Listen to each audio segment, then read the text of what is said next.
Bueno, primero saludo a los colegas, a Sergio, a Bote, a los Vicente, a Ati, y por supuesto un saludo a nuestro candidato Gustavo Petro, el senador Gustavo Petro. Yo creo que, digamos, en esta coyuntura el país está resolviendo varios dilemas al mismo tiempo, o varios asuntos al mismo tiempo. Un primer asunto es la preservación del pacto democrático que dio origen a la Constitución del 91. Hoy, precisamente, en la Cámara de Representantes se está votando el referendo reeleccionista. Seguramente saldrá aprobado. Y eso, por supuesto, significa un enorme riesgo para los contenidos democráticos de la Constitución del 91 y para la prevalencia de un Estado social de derecho en Colombia. O sea, al margen de lo que Uribe representa como proyecto de derecha, digamos, o como proyecto político, al mismo tiempo su reelección, todos lo sabemos, pues significa un atentado al corazón, digamos, de los principios democráticos, de equilibrio de los poderes públicos, de pesos y contrapesos que tiene nuestra Constitución Nacional. Y yo creo que ese es un dilema que nos exige grandeza para resolver. Y grandeza significa pensar mucho más allá de los estrechos márgenes de las izquierdas y construir una convocatoria nacional alrededor de la defensa del Estado de Derecho y de construir, digamos, una oferta para la sociedad colombiana que se sitúe más allá de lo que ha sido la agenda, digamos, dura del presidente Uribe. Pero el otro dilema que tenemos es el tipo de izquierdas que requiere la sociedad colombiana.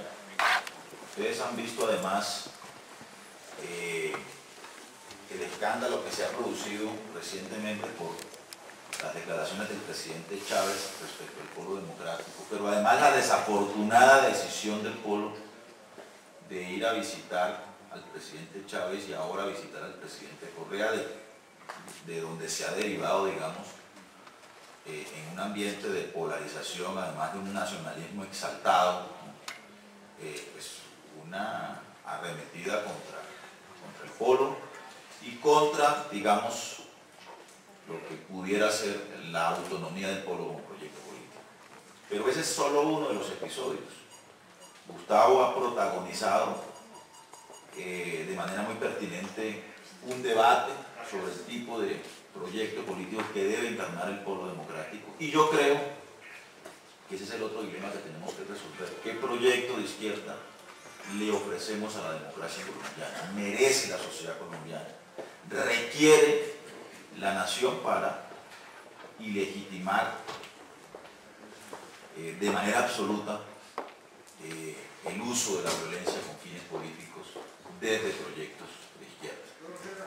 Entonces, y eso por supuesto es un mínimo acto de consecuencia a la batalla que también ha dado Gustavo en relación con la expulsión de las mafias y de la violencia de la política. O sea, un mínimo de coherencia nos debería exigir a nosotros no solo combatir la penetración de la violencia por la vía de las derechas en la sociedad colombiana, sino además construir proyectos políticos que ilegitimen de una vez por todas el uso, el acudir a la violencia con fines de transformación social, etc. Ese es el otro dilema. Y el tercer dilema, por supuesto, tiene que ver con ofrecer un proyecto de gobierno, repito, más allá del uribismo. Un proyecto de gobierno que encarne las transformaciones democráticas que requiere la sociedad colombiana y que además signifique un gobierno comprometido a fondo con un proyecto de reconciliación nacional o con un propósito de reconciliación nacional. Esas tres razones son las que yo esgrimiría y esgrimo, digamos, para argumentar mi apoyo a la candidatura de Gustavo Petro. Yo creo que el 27 de septiembre, compañeros y compañeras, en Bogotá y en el país estamos ante la posibilidad de recuperar, quizás sea de los últimos esfuerzos, por lo menos de parte mía, de recuperar el polo democrático para un proyecto de izquierda civilista, pluralista, capaz de dialogar con la sociedad colombiana, profundamente pacifista y comprometido con una convergencia democrática para Colombia, y eso es lo que representa Gustavo Petro en la consulta abierta del 27 de septiembre. Muchas gracias.